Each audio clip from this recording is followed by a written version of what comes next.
Boa noite a todos, a graça e a paz de Jesus aos irmãos. Muito bem, estamos em Romanos capítulo 6 e eu queria convidar você a orar comigo antes de lermos a palavra de Deus. Deus nosso Pai, te damos graças pela tua presença conosco, te damos graças pelo teu Santo Espírito que está em nós, sobre nós, no meio de nós.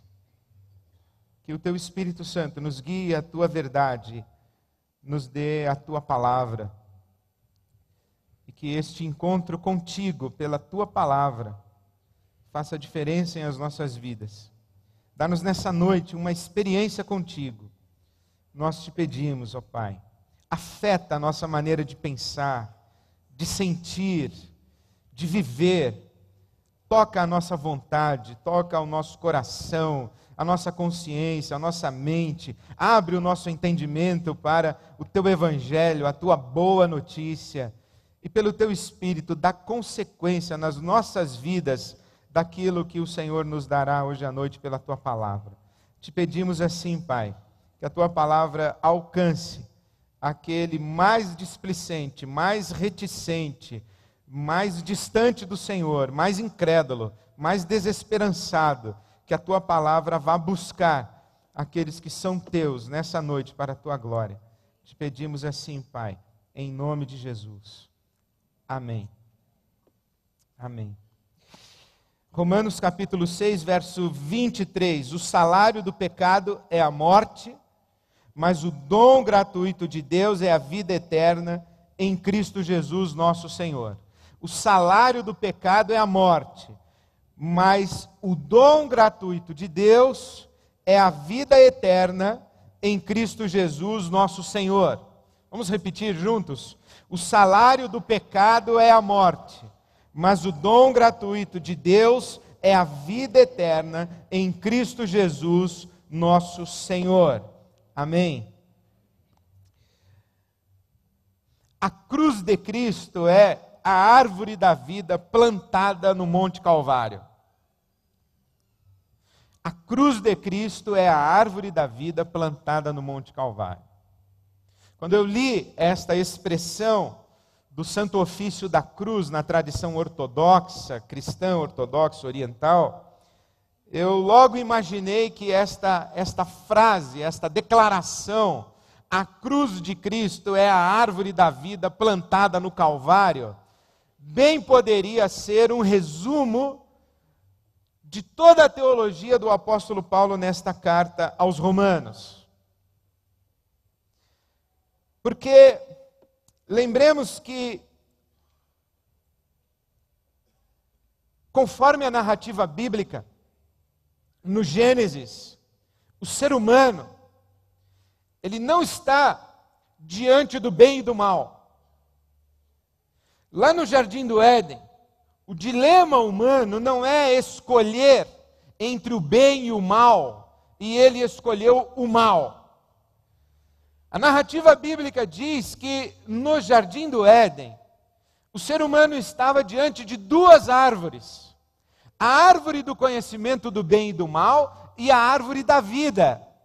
Portanto, a escolha era não entre o bem e o mal, mas sim entre a morte e a vida.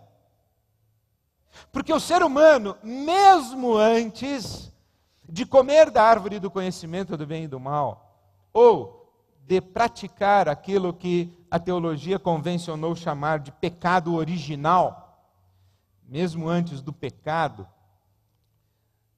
o ser humano era mortal. Era mortal.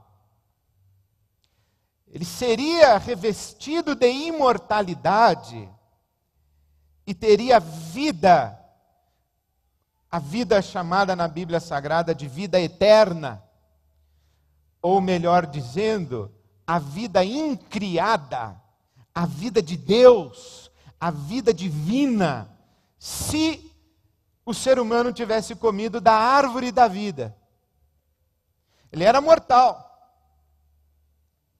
E receberia a vida de Deus se comesse da árvore da vida. E ao comer da árvore da vida, o ser humano estaria dizendo ao Criador: eu reconheço que não tenho vida em mim mesmo, e que a vida que tenho, a tenho porque recebo de tuas mãos. Eu reconheço que não posso dar sustentação à minha existência, senão entregando-me a Ti, para que no Teu amor, na Tua bondade, a minha vida seja sustentada por Ti. Esse comer da árvore da vida era participar, era o passo do ser humano na direção do Criador, de rendição ao Criador, para que fosse então sustentado em vida.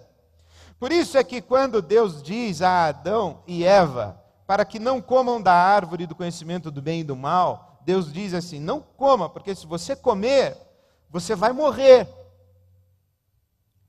Por isso é que no jardim do Éden o ser humano está não diante da escolha entre o bem e o mal, está diante da escolha entre a morte e a vida.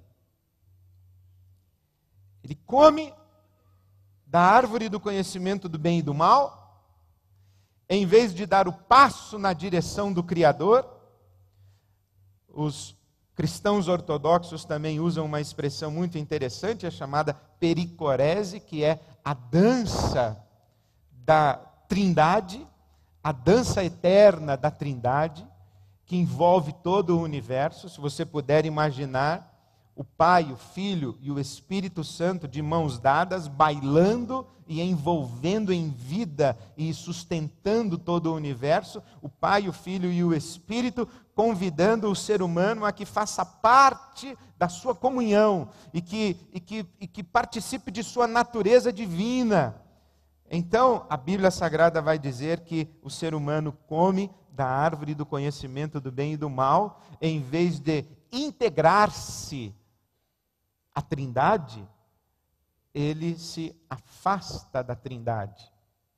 Em vez de render-se à Trindade, em vez de sujeitar-se ao Deus Criador, ele pretende existir em si mesmo, como se fosse ele suficiente, capaz e tivesse condições de bancar a sua existência. Isto é, ele se afirma ou iludido, tenta afirmar-se como um ser autoexistente.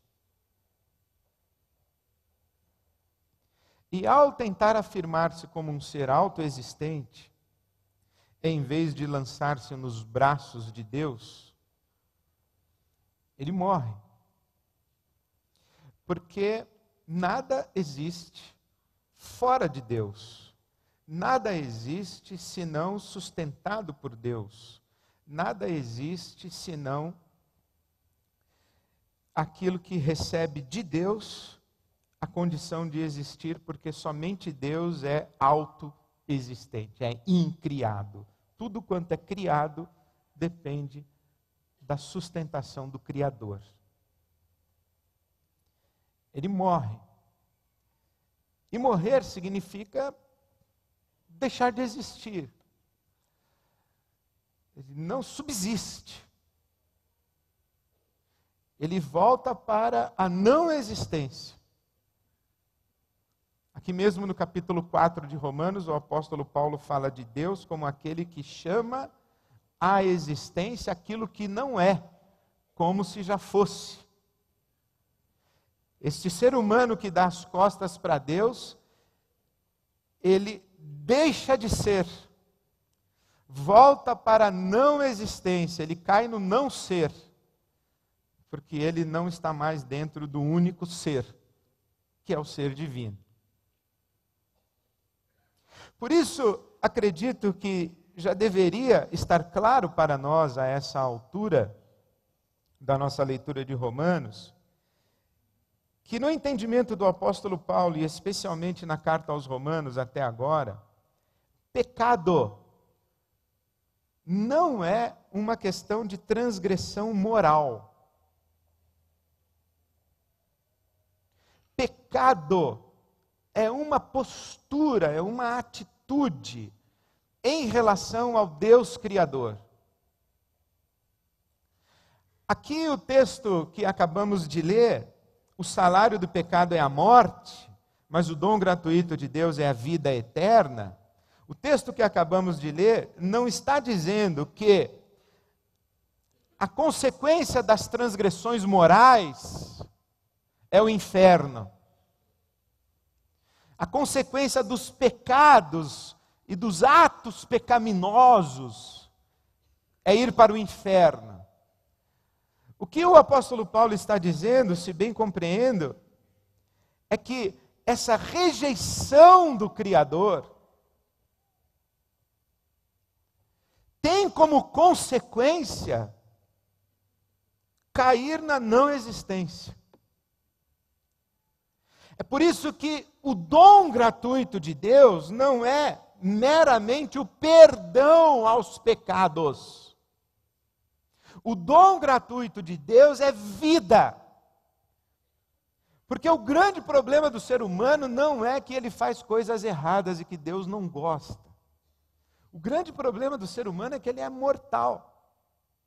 O nosso grande problema é que nós não somos tudo quanto Deus imaginou que deveríamos ser, tudo quanto Deus, no seu propósito eterno, desejou que fôssemos. Nós somos seres humanos ainda inacabados. Eu tenho para mim, lendo a Bíblia Sagrada, que o grande finale da obra de Deus na criação do ser humano é quando esse ser humano come da árvore da vida e é integrado na comunhão da Trindade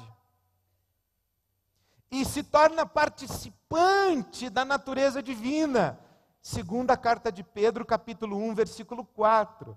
Então, quando Deus olha para nós, Ele diz assim, aqui está um ser humano, mas ainda não está pronto.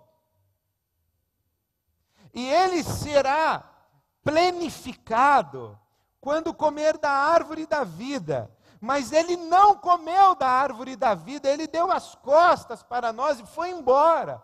E ele então ficou condenado a existir como ser inacabado. Ficou condenado a existir não apenas como ser inacabado, mas como um ser que está fadado inexoravelmente à morte. Porque ele só pode ter vida se estiver conosco. Longe de nós não poderá continuar existindo. A morte vai acabar com ele. E esse é o nosso dilema. Por isso é que Jesus vem como ser humano, e como ser humano ele tem o caminho oposto do caminho de Adão. O caminho de Jesus não é dizer não ao Pai. O caminho de Jesus é o caminho de dizer sim ao Pai. É isso que Jesus faz. E porque ele se rende ao Pai, e porque ele se entrega ao Pai, e porque ele se lança nas mãos do Pai, dizendo, a minha comida e a minha bebida é fazer a vontade do meu Pai. Porque ele, Jesus, diz, capítulo 5 do Evangelho de João, o Filho não pode fazer nada senão aquilo que o Pai faz. Jesus sabe e está absolutamente consciente de que ele só pode ser plenamente humano enquanto ele está sujeito ao Espírito Santo de Deus. Por isso é que ele diz, o Espírito do Senhor está sobre mim. E tudo quanto eu faço é porque o Espírito do Senhor está sobre mim. É o Pai quem me sustenta em vida. Essa é a postura do ser humano Jesus Cristo. E porque ele tem essa postura diante de Deus, é que ele pode, morrendo, ressuscitar, e a morte não o retém. E é por isso que ele, Jesus, então, é o portador e doador da vida eterna que Deus concede a nós. Se fôssemos fazer uma breve síntese dessa carta aos Romanos, sublinhando alguns textos desta carta aos Romanos que costuram o seu argumento lógico, nós chegaríamos em Romanos 1,18. A ira de Deus é revelada dos céus contra toda a impiedade e injustiça dos homens que suprimem a verdade pela injustiça. Aqui se afirma que a raça humana está sob a ira de Deus. Aqui se afirma que quando o ser humano diz não para Deus, Deus diz não para o ser humano. E quando o ser humano se afasta de Deus, Deus também se afasta do ser humano e o entrega à sua própria sorte, às plenas consequências do seu ato de rebelião e rebeldia e de pretensão de autossuficiência, e isso é um ato de amor. Deus não é como muitos de nós que temos a tendência de, por um suposto amor ou um pseudo-amor, varrermos para debaixo do tapete as intransigências cometidas contra nós. Então Deus expõe o ser humano que lhe diz não também ao seu não, à sua ira. Veja que interessante como alguns pais que não expõem seus filhos às consequências de seus atos de rebelião vão criando pequeninos monstros, serizinhos tirânicos. São pequenininhos e bonitinhos, mas eles são capazes de controlar a casa inteira. E papai e mamãe não põem limites e não expõem os filhinhos e protegem os filhinhos a título de amor. E vão resolvendo os problemas dos filhinhos, e vão resolvendo os problemas dos filhinhos. E os filhinhos continuam se julgando deusinhos. Eles acham que eles podem tudo, que o mundo gira ao seu redor. E aos poucos vão se tornando serizinhos insuportáveiszinhos.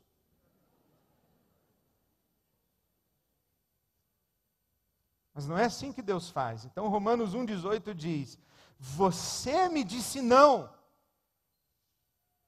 Você está sendo prepotente de me dizer não. Então eu também lhe digo não. Vamos ver onde isso vai dar. Vamos ver onde isso vai dar e se você vai se enxergar. E enxergar e entender que você não pode me dizer não. Depois nós chegamos a Romanos capítulo 3, que responde à pergunta de quantos seres humanos disseram não para Deus. De acordo com a Bíblia Sagrada, todos. Romanos capítulo 3, versículo 10. Não há nenhum justo, nenhum sequer. Não há ninguém que entenda e ninguém que busque a Deus. Todos se desviaram, tornaram-se juntamente inúteis. O que é inúteis? Não é inútil, você não presta para nada, não. É inútil no sentido de sem consistência, sem sustentação, vazios. Quem disse não para Deus? Todos. A pergunta então é como é que a gente volta para Deus? E como é que a gente reata a nossa relação com Deus? Capítulo 3, versículo 20. Ninguém será declarado justo diante de Deus, baseando-se na obediência à lei. Em outras palavras, o apóstolo Paulo está dizendo, não é possível voltar. Nenhum ser humano é capaz de responder a Deus em plenitude e fazer a vontade de Deus perfeita, para comparecer diante de Deus reivindicando recompensas pelos seus próprios méritos. Paulo está dizendo, não é possível voltar. Não há nada que nós possamos fazer para conquistarmos o favor de Deus novamente. Então chegamos a Romanos capítulo 3, versículo 21. Agora se manifestou uma justiça que provém de Deus, independentemente da lei, da qual testemunham a lei e os profetas. Justiça de Deus mediante a fé em Cristo Jesus, para todos os que creem. Não há distinção, pois todos pecaram e estão destituídos da glória de Deus, afastados de Deus, longe de Deus, sendo justificados gratuitamente por sua graça, por meio da redenção que há em Cristo Jesus. Deus ofereceu a Cristo Jesus como sacrifício para propiciação ou em nosso lugar, mediante a fé pelo seu sangue, demonstrando a sua justiça. Em sua tolerância havia deixado impunes os pecados anteriormente cometidos, mas no presente demonstrou a sua justiça, a fim de ser justo e justificador daquele que tem fé em Jesus. Esse texto fica absolutamente iluminado no capítulo 5, versículo 18. Que diz o seguinte: assim como uma só transgressão resultou na condenação de todos os homens, assim também um só ato de justiça resultou na justificação que traz vida a todos os homens. O que o apóstolo Paulo está dizendo é que um de nós que nos representava, disse não para Deus, e todos nós dissemos não para Deus, e esse um que disse não para Deus, carregou todos nós para a maldição.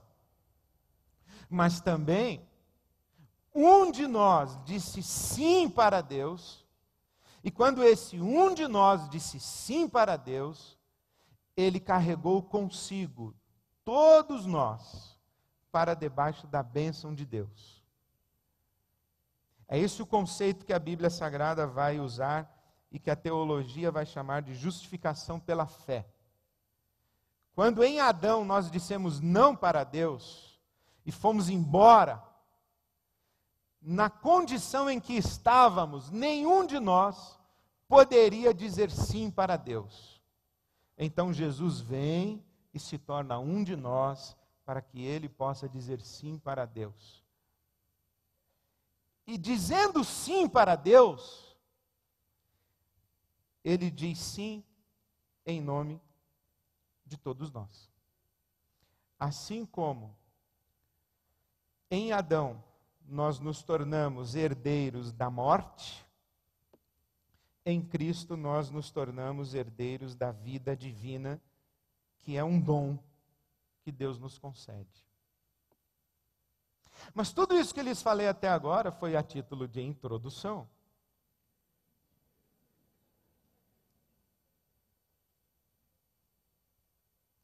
Porque em termos assim, práticos, não nos diz respeito. Nós poderíamos, tendo ouvido tudo isso e todo esse raciocínio do apóstolo Paulo, nós podemos dizer assim: pô, valeu então aí, Adão, ferrou com a gente. E aí depois a gente fala: pô, valeu aí, Jesus, livrou a nossa. Então vamos embora. Porque, como eu já lhes disse, ninguém chegou na sua casa quando você era pequenininho, ou adolescente, ou quando chegou na idade da razão, e falou assim: então, você quer dar uma cuspida na cara de Deus ou quer adorá-lo? Ninguém perguntou isso para você. E também, se nós seguirmos a lógica da Bíblia Sagrada, dessa coisa do homem dizer não para Deus, dizer sim para Deus e tal, nós poderíamos chegar aqui a uma conclusão muito interessante de ouvir tudo isso e falar assim para Deus: Deus, mas desculpa aí eu falar assim, mas quem foi que pediu para o Senhor me criar? Eu não pedi. O Senhor me criou porque quis. E mais, hein? Quem foi que pediu para o Senhor me salvar? Eu não pedi. Por que o Senhor não deixou eu morto lá, não existente? E Deus diz assim: bom, eu criei você num ato de amor, para você viver comigo, e em Adão você disse não para mim. Pois então, por que o Senhor não ouviu o não e ficou por isso mesmo? Por que o Senhor mandou seu filho aqui? Eu não pedi nada disso, para vencer a morte,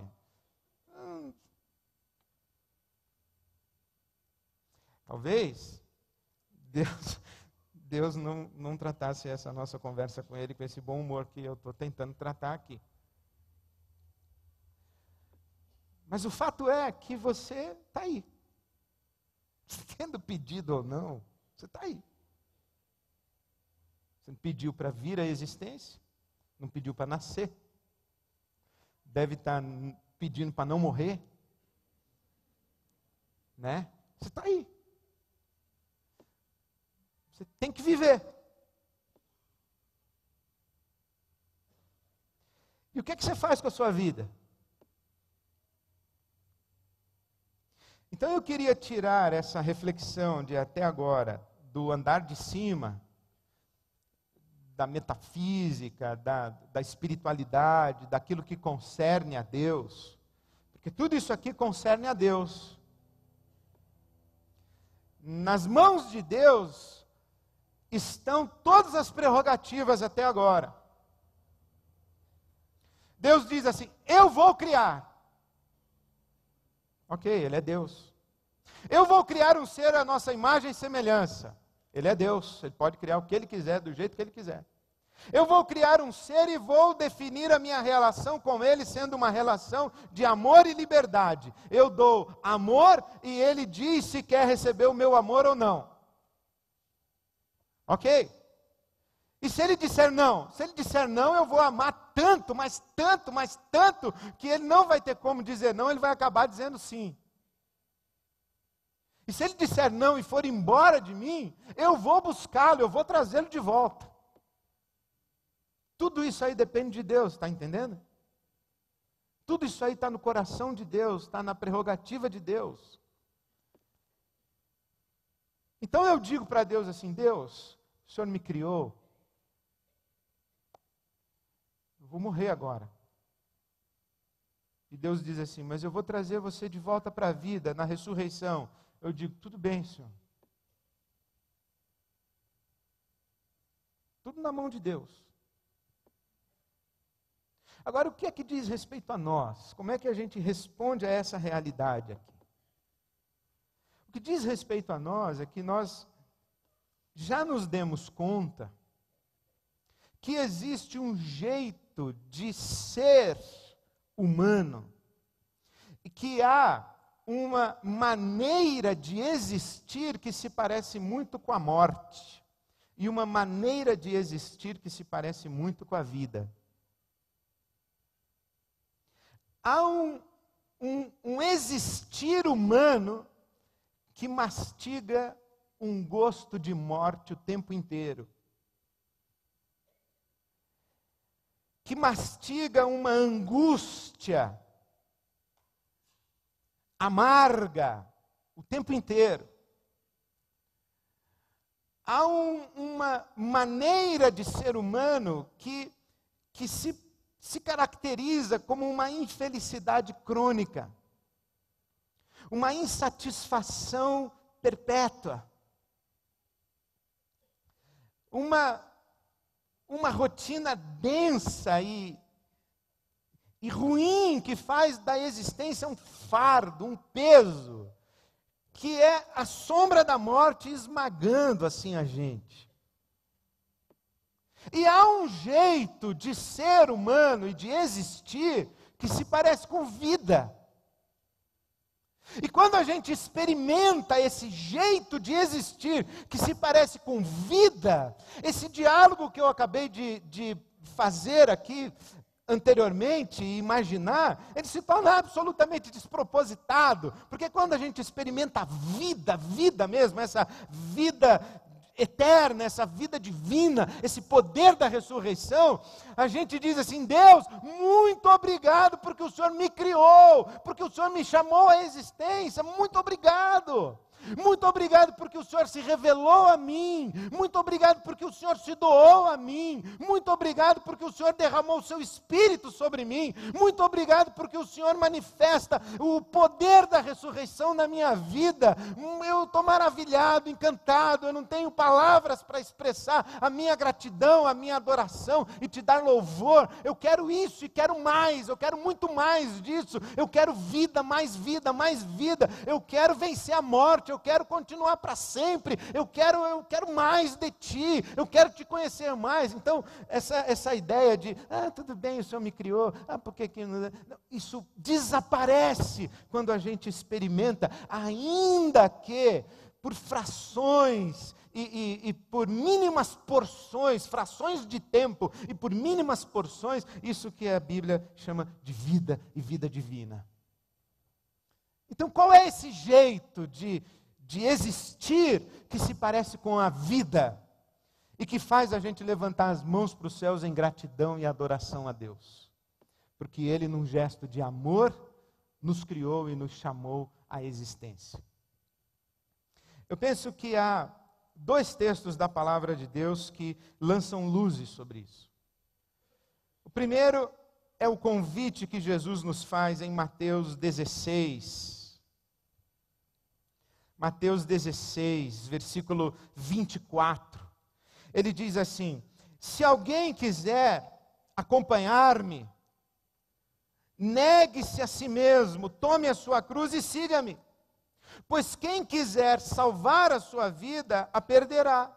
Mas quem perder a sua vida por minha causa, a encontrará. Mateus capítulo 16, os versículos 24 e 25. Quem quiser me acompanhar, negue-se a si mesmo, tome a sua cruz e siga-me. E Filipenses, capítulo 2, a partir do versículo 5.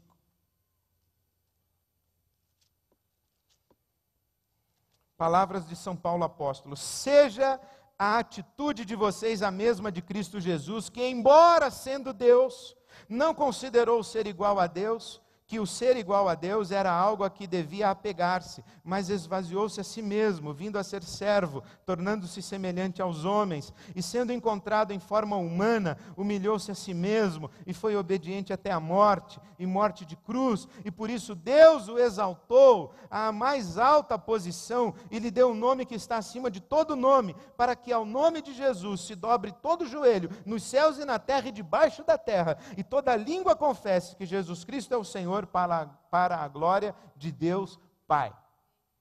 Esses 2 textos são importantíssimos e fundamentais para a nossa espiritualidade chamada cristã.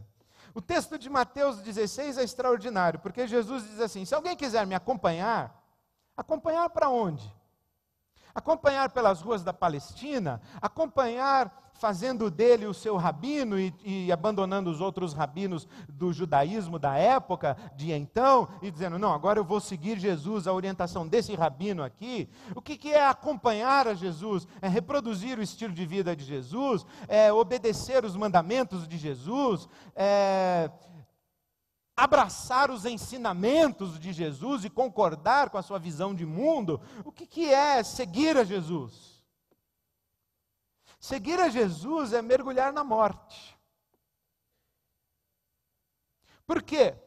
Porque quando ele fala, se alguém quiser me acompanhar, é logo em seguida aquele momento em que Pedro diz assim, tu és o Cristo, Filho do Deus vivo.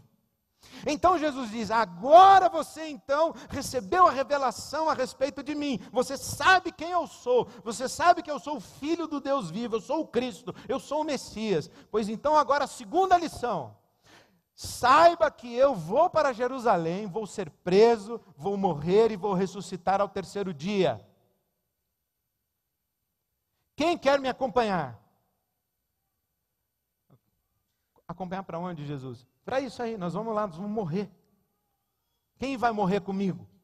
Quem vem para morrer comigo e ressuscitar comigo? Quem vem? Imagine que tem uma piscina aqui que se chama morte. Isso aqui é um piscinão tenebroso chamado morte.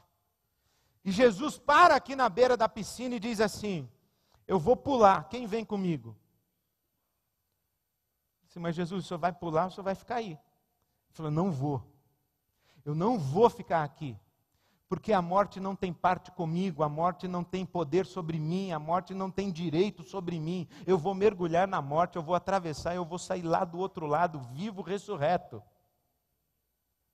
Quem vem comigo? E esse quem vem comigo tem essa conotação aqui.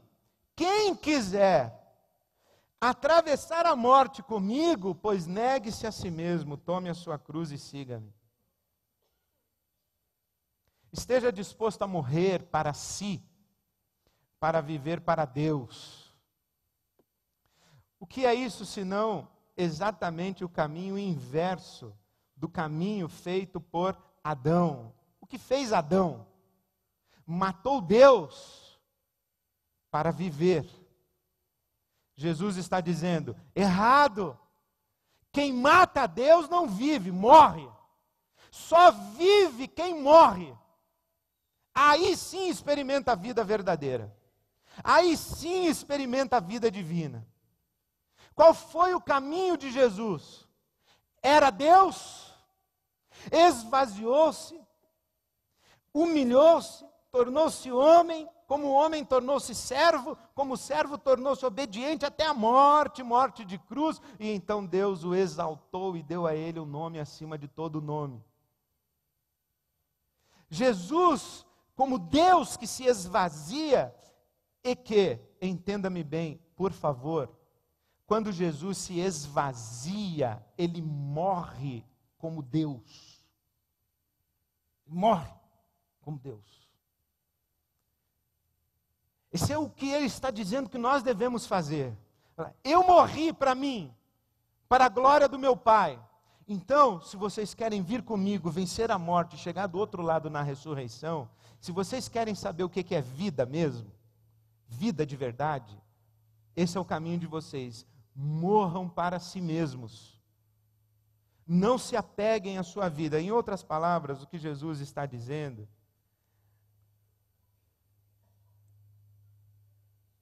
é que a única alternativa que nós temos para um existir humano que se aproxima do que se chama na Bíblia Sagrada vida, a única alternativa que temos é esse esvaziamento, esse aniquilamento, esse abrir mão de nós mesmos. O que faz as nossas vidas tão infernais? O nosso ego exagerado. É um ego grande demais que mastiga a morte. É essa vida autocentrada, egocêntrica, egoísta. É essa vida que reivindica para si tudo, tudo. Essa vida de eu tenho direitos, eu mereço, eu não mereço. Nós vivemos com um clamor do nosso eu, reivindicando muito, exigindo demais, com desejos demais, com necessidades demais, com perguntas demais, dizendo para Deus, o Senhor não está funcionando direito na minha vida. A minha mulher não funciona direito na minha vida, ela não me entende, Senhor. Ela não me faz feliz, ela não me faz um homem realizado. O meu marido, ele não me dá atenção, Senhor. O meu marido não me ama como eu gostaria de ser amada. Os meus filhos são ingratos, Senhor. Os meus amigos, eles não me telefonam mais, Senhor. E a gente vai reclamando da vida, a gente vai se tornando o próprio centro da existência. As nossas opiniões, elas são as mais sensatas, as verdadeiras, as mais equilibradas. Os nossos sentimentos são os mais legítimos. Se você estivesse no meu lugar, você saberia o que eu estou sentindo. As nossas vontades, elas são razoáveis, eu não estou pedindo nada demais. Só estou pedindo o que qualquer ser humano pediria. Mas a gente tem vontade demais, desejo demais, e reivindica demais, exige demais de Deus, da vida, dos outros. E é isso que é um inferno para nós, porque nem a vida, nem Deus, nem os outros existem para satisfazer a nossa fome, as nossas vontades, os nossos desejos, os nossos sonhos, realizar as nossas mais maravilhosas expectativas, inclusive legítimas. Se tem uma coisa que a gente tem que engolir em seco, é que o universo não está nem aí se a gente está feliz ou infeliz. Na rua, as pessoas não estão nem aí se a gente está feliz ou infeliz, elas são capazes de dar tiro na gente porque viram primeiro a vaga no estacionamento. Em termos práticos, olha, eu não estou falando em termos metafísicos, hein? Eu não estou dizendo assim, olha, negue-se a si mesmo que você então vai chegar no céu. O que eu estou dizendo é uma outra coisa. Se você vai para o céu ou não vai, eu acredito até que você vai, porque Jesus vai levar você. Mas o que eu estou falando é, se você quer ter uma vida menos infernal, se você quer mastigar menos esse gosto de morte na sua boca, morra, diminua-se, aniquile-se, sirva, não reivindique, não exija, não imponha, sirva, doe-se. Porque essa é a grande questão, que as transgressões morais que a gente comete e pratica, elas são, assim, vergonhosas. Ainda bem que você não conhece as minhas, mas eu tenho vergonha, mas eu tenho mais vergonha. É quando o Espírito de Deus sussurra no meu coração, assim, de como você é vaidoso, como você é orgulhoso, como você é egoísta, como você não é capaz de sair do seu caminho para encontrar alguém, como você não é capaz de conviver com seus desejos contrariados, como você se acha o centro do mundo, Ed René. Tenha paciência, cresça. É por isso que você vai dormir emburrado toda noite, é por isso que você fica angustiado o dia inteiro, porque você é orgulhoso demais, você é egoísta demais, a sua vida é um inferno por causa disso. O cara passou por mim e nem me deu bom dia. Aí eu estrago o seu dia, porque o cara não te deu bom dia. Você poderia chegar para ele e falar assim, irmão está um pouco distraído hoje, está um pouco... Posso ajudar? Posso servir você? Eu sinto que você está um pouco irritado. Mas não pode ser assim uma chegada meio do tipo, está um pouco irritada, né? Aquela superioridade, assim, aquela arrogância de eu sou o maduro e você é um idiota. Não pode ser assim. Tem que ser o que a Bíblia mesmo fala. Paulo fala em Filipenses, cada um considere o outro superior a si mesmo. Sabe qual é o seu problema? Você olha as pessoas de cima para baixo. Comece a olhar as pessoas de baixo para cima. Servi-las. Em que posso ajudar? Como é que eu posso facilitar a sua vida? Como é que eu posso contribuir para fazer de você mais gente? Como eu posso servir? Esse é o caminho de Jesus.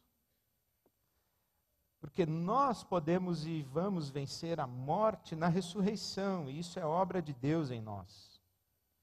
Porque o salário do pecado é a morte, mas o dom gratuito de Deus é a vida eterna em Cristo Jesus. Jesus já venceu essa morte por nós. Mas nós podemos vencer o gosto amargo de morte hoje. e experimentar essa vida que Jesus nos promete, respondendo a Ele, dizendo assim: eu vou contigo, Jesus. Eu vou seguir esse caminho que o Senhor abriu para mim, eu também vou para a cruz, eu vou morrer também. Eu vou abrir mão da minha vida por causa de Deus. E Jesus diz assim: então venha, porque quando você abrir mão da sua vida por causa de Deus, você vai descobrir finalmente o que é vida. Porque enquanto você está agarrado aí, a isso que você chama de vida, é gosto de morte. Você não sabe o que é vida.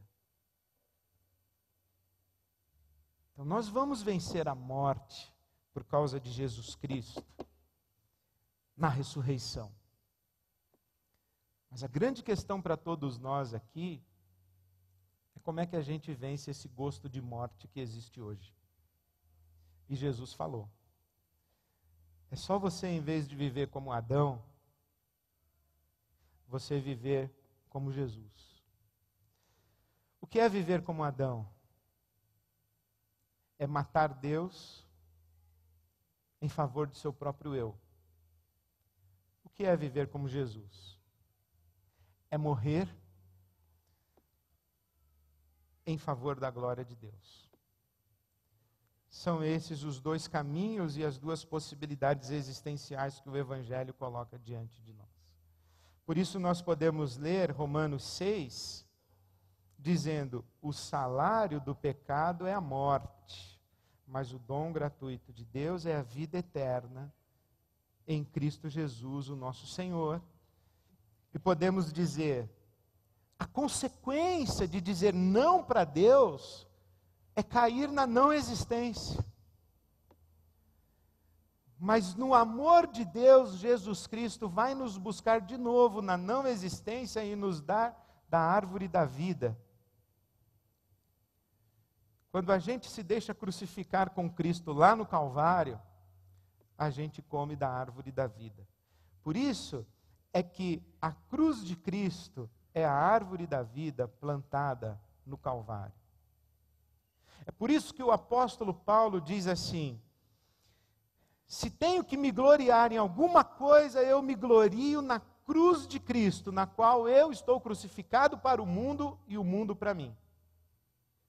Por isso que o apóstolo Paulo diz em Gálatas 2:20, já estou crucificado com Cristo, e vivo, não mais eu, mas Cristo vive em mim. Agora eu sei o que é o poder da ressurreição. E eu quero convidá-los nessa noite a que celebremos a ceia em memória de Jesus, porque esse momento da Eucaristia, o momento da ceia, ilumina a cruz. A cruz. Em que Cristo morreu por nós. Mas esse momento da Eucaristia, do corpo partido de Cristo e do sangue derramado de Cristo, é um momento que também nos chama para a cruz, a mesma cruz. É nessa cruz onde a gente morre com Jesus, que a gente come da árvore da vida. Então eu convido você a comer da árvore da vida, na cruz de Cristo, plantada no Calvário. Eu convido você, mais uma vez, a morrer ali com Cristo, para que a sua vida seja banhada, iluminada, soprada pelo poder da ressurreição. E isso é uma coisa que a gente faz todo dia. No caso da nossa celebração memorial, a gente faz uma vez por mês. Talvez devêssemos fazer mais vezes, de nos reunirmos, olharmos para a cruz dizendo assim: Jesus Cristo lá venceu a morte por mim. E é ali naquela cruz que eu também devo estar para afastar a morte de mim enquanto eu existo e vivo na presença de Deus. Que o Senhor Deus nos abençoe e nos dê de comer desse fruto bendito da árvore da vida que é Jesus. Amém.